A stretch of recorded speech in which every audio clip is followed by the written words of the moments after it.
정화는 주방 한쪽 벽에 기댄 채 식칼을 손에서 떨어뜨렸습니다. 남편은 그런 사람이 아니에요. 정화는 떨리는 목소리로 그렇게 말했습니다. 하지만 그 말이 끝나기도 전에 눈가가 젖었습니다. 마음 한켠에서 오래 눌러왔던 기억이 천천히 깨어나고 있었습니다. 1980년 시골의 좁은 마을길에서 그녀는 서울행 버스에 오르고 있었습니다. 낡은 트렁크 하나, 손에 쥔 1,000원짜리 몇 장, 그리고 엄마의 손길만이 그녀의 전부였습니다. 버스 창문 밖으로 흔들리던 농과 밭, 산등성이의 초록빛이 점점 멀어졌습니다. 서울에 가면 돈을 벌 수 있고 가족을 도울 수 있다는 믿음 하나로 그녀는 모든 두려움을 삼켰습니다. 그때는 몰랐습니다. 그 선택이 앞으로의 인생을 송두리째 바꿔놓을 거라는 걸요. 서울역에 내렸을 때 세상은 너무 컸습니다. 사람들의 말소리, 자동차 경적, 휘황한 간판의 불빛이 한꺼번에 밀려왔습니다. 정화는 미리 알아둔 소개소를 찾아 발걸음을 옮겼습니다. 숙식 제공, 손빠른 분 환영이라는 문구가 붙은 낡은 종이가 그녀의 첫 일자리였습니다. 그날 밤 공장 기숙사의 쇠 침대 위에서 그녀는 눈을 감지 못했습니다. 모르는 사람들의 숨소리, 코 고는 소리, 기계의 웅웅거림이 머리 위를 스쳤습니다. 두려움보다 더 큰 건 이제 돌아갈 수 없다는 확신이었습니다.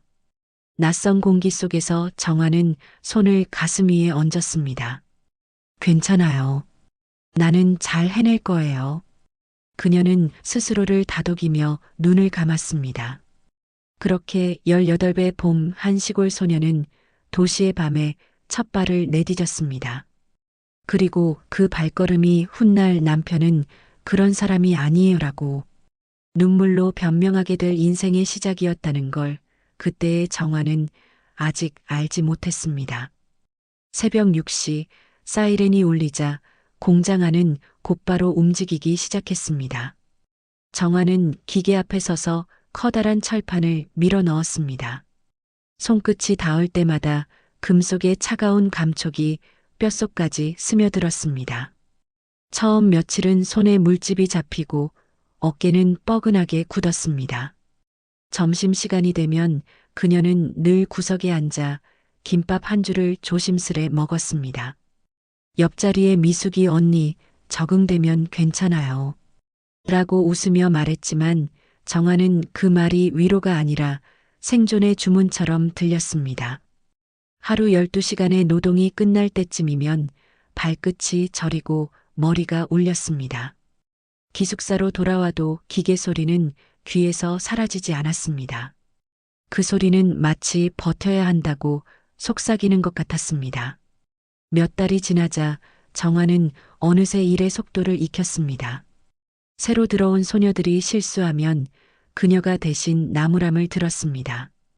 공장은 여전히 시끄럽고 공기는 답답했지만 이제 눈물이 나지는 않았습니다. 그녀는 퇴근길에 동전 몇 개를 쥐고 분식집에 들렀습니다. 따끈한 어묵 국물 한 모금이 그렇게 고마울 수가 없었습니다. 그러나 밤이 되어도 몸의 피로는 풀리지 않았습니다. 미숙이 과로로 쓰러진 날 정화는 그녀를 업고 밖으로 뛰쳐나갔습니다. 병원으로 가려 했지만 관리자는 냉정히 말했습니다. 출근 안 하면 월급 깎입니다. 정화는 입술을 깨물며 미숙을 기숙사 침대에 눕혔습니다. 그날 밤 그녀는 기계보다 더 무섭게 돌아가는 세상의 속도를 처음으로 느꼈습니다. 다음 날 미숙은 짐을 싸서 고향으로 돌아갔습니다. 정화는 빈 침대를 한참 바라보다가 조용히 자리에서 일어났습니다. 이대로는 안 되겠다는 생각이 마음 깊은 곳에서 올라왔습니다. 기계 소음이 들려오던 창문 너머로 붉은 석양이 떨어지고 있었습니다. 정화는 잠시 그 빛을 바라보다가 결심했습니다. 다음 달엔 공장을 나가야겠어요. 그녀는 조용히 혼잣말을 남겼습니다. 도시의 공기가 여전히 낯설고 무서웠지만 그녀는 이미 더 이상 도망치지 않을 준비가 되어 있었어요. 정화는 이른 새벽 시장의 어둠 속을 걸었습니다. 양손에는 무거운 채소 상자가 들려 있었고 발밑에는 물기가 번들거렸습니다. 시장 사람들은 서로의 이름 대신 사장님, 아가씨라고 부르며 분주히 움직였습니다. 정화는 식당 앞 골목에 쌓인 쓰레기를 치우고 불을 켰습니다. 형광등 불빛이 켜지는 순간 좁은 주방 안이 따뜻하게 살아났습니다. 박 사장은 이미 커다란 냄비를 올려두고 있었습니다. 정화 씨, 오늘도 늦지 않았네요. 정화는 짧게 웃으며 고개를 숙였습니다. 그녀의 손은 멈추지 않고 칼을 움직였고 그 소리가 새벽의 정막을 깼습니다. 공장과는 다르게 사람 냄새가 나는 공간이었습니다. 점심시간이 되자 식당은 순식간에 붐볐습니다. 직장인들이 밀려들고 그릇과 젓가락이 부딪히는 소리가 가득 찼습니다. 정화는 쉼없이 움직이며 음식을 내고 계산하고 빈 접시를 치웠습니다. 박 사장은 주방에서 국물 짜다 며 잔소리를 쏟아냈지만 그녀는 묵묵히 웃었습니다. 이따금씩 테이블 끝자리에 앉는 한 남자가 눈에 들어왔습니다. 회색 셔츠를 단정히 입은 그는 조용히 식사를 하고 자리를 정리한 뒤 나갔습니다. 며칠 후 그는 다시 찾아왔고 이번에는 이 식당 반찬이 참 좋네요. 라며 미소를 보였습니다. 정화는 잠시 멈칫했지만 오랜만에 듣는 따뜻한 말에 얼굴이 붉어졌습니다. 그날 이후 그는 자주 왔고 식당 사람들은 그를 단골 회사원이라 불렀습니다. 정화는 자신도 모르게 그 남자가 들어오는 시간에 맞춰 테이블을 정리하곤 했습니다. 밤이 되면 하루의 피로가 몰려왔지만 마음 한구석이 이상하게 따뜻했습니다. 퇴근길 골목의 가로등 불빛이 오늘따라 부드럽게 느껴졌습니다. 정화는 오랜만에 자신이 살아있음을 느꼈습니다. 누군가의 관심이, 누군가의 미소가 이렇게 큰 힘이 될 줄 몰랐습니다. 그녀는 손끝의 상처를 바라보며 조용히 웃었습니다. 그날 그녀는 자신도 모르게 작은 희망을 품었습니다. 그 희망이 훗날 어떤 상처로 돌아올지 모른 채로요. 도시는 여전히 차가웠지만 그 불빛 아래의 하루는 이상하게 따뜻했습니다. 정화는 하늘을 올려다보며 속삭였습니다. 내일도 괜찮을 거야. 작고 조용했습니다. 단골 회사원과 난 작은 예식장에서 결혼식을 올렸습니다. 하얀 드레스 대신 베이지색 원피스를 입은 정화는 떨리는 손으로 부케를 들었습니다. 상우는 검은 양복 차림으로 늘 그렇듯 단정했습니다.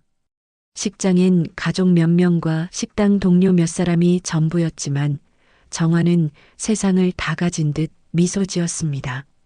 그날 이후 그들은 허름한 전셋집에서 새 삶을 시작했습니다. 낡은 가스레인지와 고장난 창문, 그리고 작은 식탁 하나가 전부였지만 서로를 바라보는 눈빛만큼은 따뜻했습니다. 정화는 낮에는 식당, 밤에는 아이를 돌보며 하루를 보냈습니다. 첫째가 태어나고 이어 둘째가 태어나면서 집안은 아이들의 웃음으로 가득 찼습니다. 삶은 힘들었지만 그녀는 행복이란 게 이런 거라고 믿었습니다. 그러나 몇 해가 지나자 균열이 생기기 시작했습니다. 상우는 회사 일 때문에 늦는 날이 많아졌고 피곤하다는 말이 입버릇이 되었습니다. 정화는 식탁 위에 늦은 저녁을 차려두며 기다렸습니다. 어느 날 우편함에 꽂힌 대출 독촉장을 발견했습니다. 처음엔 오해라 생각했지만 봉투 속 금액은 너무 컸습니다. 정화가 묻자 상우는 사업이 좀 꼬였어라며 시선을 피했습니다. 그녀는 아무 말도 하지 않았습니다. 믿고 싶었습니다. 그의 말이 그동안의 시간이 모두 진심이었다고 믿고 싶었습니다. 그러나 마음 한쪽에서 불안이 조금씩 자라나고 있었습니다. 밤이 깊어질수록 상훈의 표정은 어두워졌습니다. 아이들의 잠든 얼굴을 보며 그는 깊은 한숨을 쉬곤 했습니다. 정화는 손을 내밀었지만 그의 손은 점점 멀어져 갔습니다. 전화벨이 울릴 때마다 상훈은 자리에서 벌떡 일어나 밖으로 나갔습니다. 정화는 그가 돌아올 때마다 묻고 싶었지만 대신 식탁을 정리했습니다. 어느 날 아침 그는 평소보다 일찍 나갔습니다. 그날 이후 상훈은 돌아오지 않았습니다. 남겨진 것은 낡은 지갑과 빛 독촉장의 더미뿐이었습니다.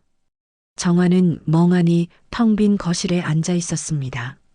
창밖으로 새벽 햇살이 비치고 있었지만 그녀의 세상은 완전히 멈춰 있었습니다. 이제 새로운 하루가 그녀를 기다리고 있었습니다. 정화는 다시 식당으로 돌아갔습니다. 아이 둘을 혼자 키우기 위해서는 멈출 수 없었습니다. 아침마다 도시락을 싸고 아이들을 어린이집에 맡긴 뒤 불이 나게 버스를 탔습니다.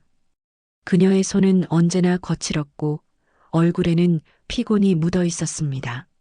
하루에도 수십 번 빛 독촉 전화가 걸려왔습니다. 처음엔 변명했지만 이제는 그냥 받지 않았습니다. 박 사장은 아무 말 없이 그녀의 일을 늘려주었습니다.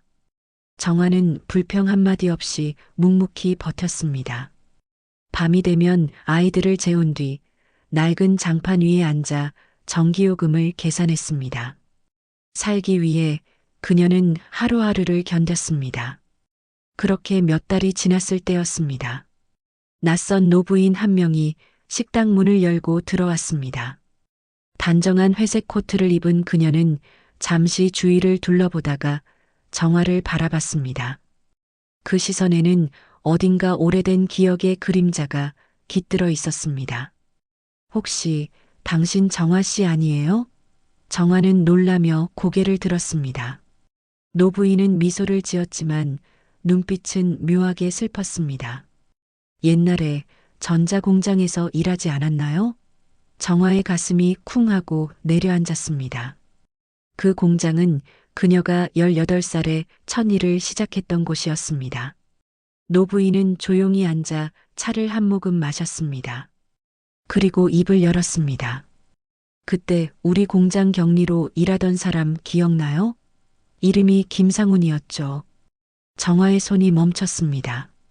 그 이름은 잊으려 해도 잊을 수 없는 이름이었습니다. 노부인의 목소리는 낮고 단단했습니다. 그 사람이 회사 돈을 빼돌리고 사라졌어요. 얼마 전에서야 그 사실을 확실히 알게 됐죠. 공기가 갑자기 무겁게 내려앉았습니다. 정화는 숨을 들이켰습니다. 그녀의 눈앞이 아득하게 흔들렸습니다. 그 순간 잊고 지내던 모든 기억이 되살아났습니다.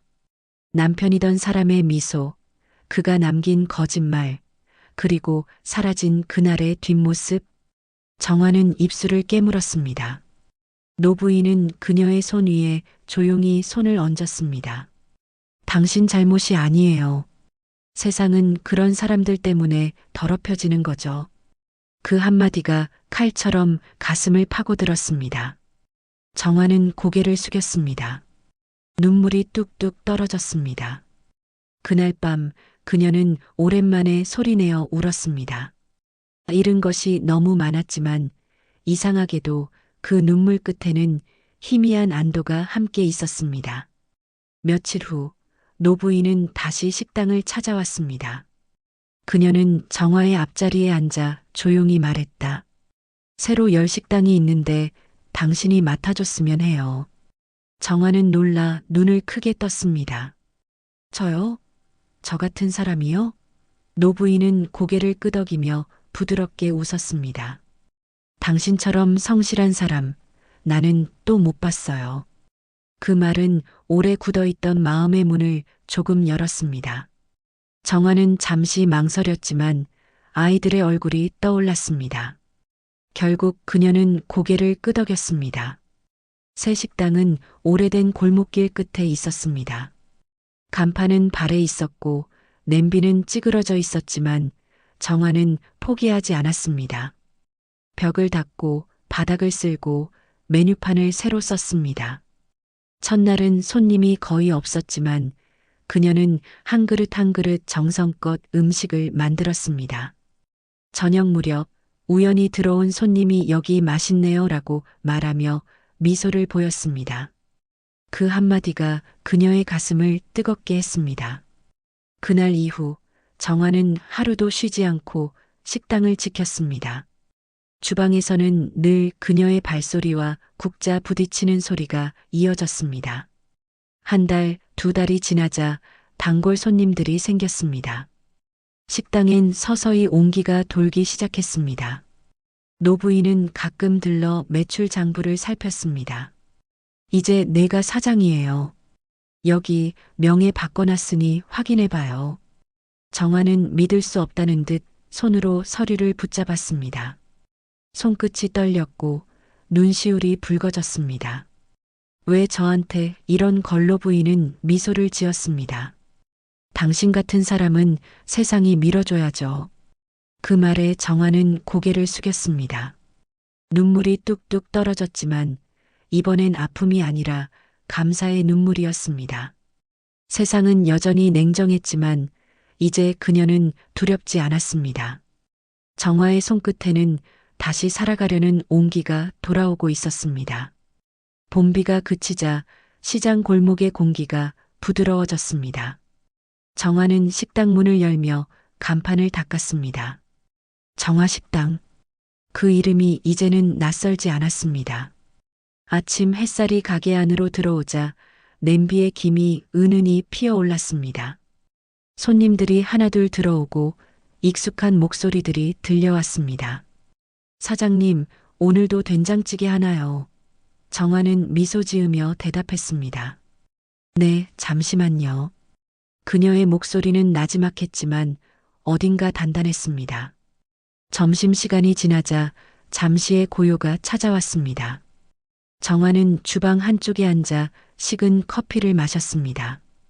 그때 배달원이 낡은 편지 한 통을 건넸습니다. 보낸 사람의 이름은 김상훈. 손끝이 멈췄습니다. 조심스레 봉투를 뜯자 몇 줄의 글씨가 보였습니다. 미안합니다. 그땐 모든 게 두려웠습니다. 당신에게 받은 믿음, 이제야 얼마나 큰지 압니다. 짧은 문장이었지만 그 안에는 세월이 묻어 있었습니다. 정화는 편지를 조용히 접었습니다. 그리고 말없이 식당 뒤편 화로에 불을 붙였습니다. 편지가 불길 속에서 천천히 타들어갔습니다. 종이 끝이 검게 말리며 사라질 때 정화의 눈에는 눈물이 맺혔습니다.